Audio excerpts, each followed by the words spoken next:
Okay, this is going to be a quick tutorial to kind of trying to help people out with this whirlwind bypass and getting onto this wall so you can get out of bounds in Sunrise Springs. And so you'll notice that I've got Hunter over there already, just so I can take my time when I'm kind of trying to talk through things. Okay, right. So I guess there's a few parts to this trick. So the first part is that this whirlwind that usually lifts you back up here needs to be gone, otherwise it's going to be in the way. And I'll detail how to go about doing that.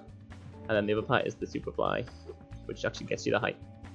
So to make sure the whirlwind doesn't appear, the fastest way that I know of at least to do this is you kind of charge down, and I won't do the whole thing in one go. I'll kind of explain it step by step first. So you kind of charge down, and ordinarily if you do this, there's going to be a whirlwind in the way, right? And you're going to like try and do things, and you're just going to get stuck in this whirlwind. So the trick to making sure that this doesn't spawn is to kind of aim for the top right of the power up. So I glide through it, and it's not there as you can see.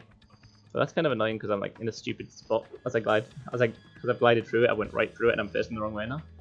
So what you actually want to do is just before you go through the power up, you want to charge, and that means that if you don't glide through a power up, like if you glide through a power up, then you keep gliding on through it, right? Whereas if you charge through a power up, you kind of get like a little pop up as you go through. I'll display that now, like that.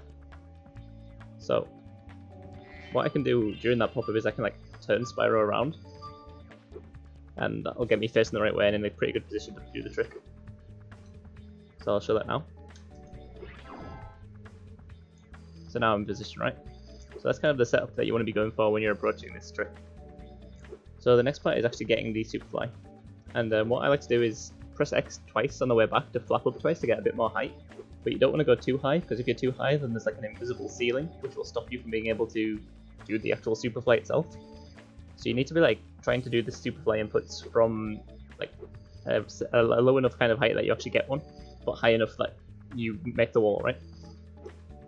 And you can kind of get the timing on that just by like looking at the example that I give.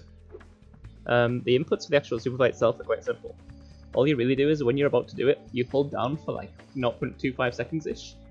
And then you're going to do X and then square, as if you were doing a double jump in Spyro 2.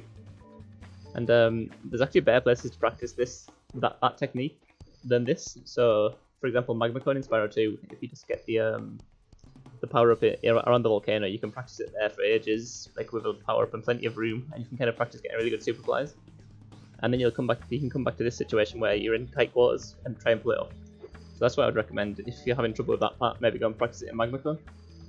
So now I'll try and show an example of the whole thing.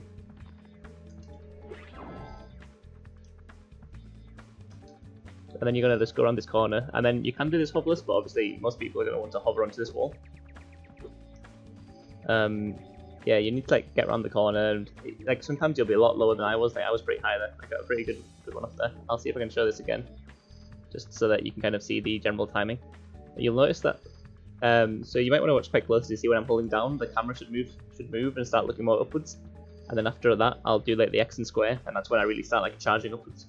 The X and square input is quite fast. It goes X and then square quite rhythmically, and quite like there's not much of a delay between the X and the square. So flap, flap, then the charge upwards, and then land on the wall. And then, so from here you can kind of go along, and you can glide into a molten crater over there, which is underneath. But most of the time, well, at least into like Sheila and stuff, you're gonna want to swim in there. So what you really just do is you just charge here, go towards the seam of water, and then just charge. And that's all there really is to it. That's just a standard swim in air from Spyro 2 or 3. So thanks for watching, and I hope this was helpful to you. See ya.